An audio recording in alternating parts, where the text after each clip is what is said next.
Aqui na minha frente está o Nokia 3210 e hoje eu quero te mostrar como você pode configurar o bloqueio de tela.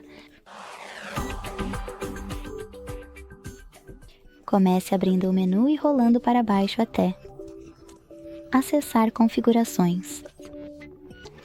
Depois você precisa rolar para baixo novamente e clicar em segurança.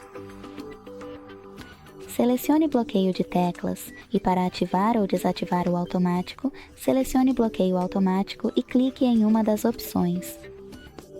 Para adicionar um código de segurança também, selecione a seção Código de Segurança, depois crie um e pressione OK.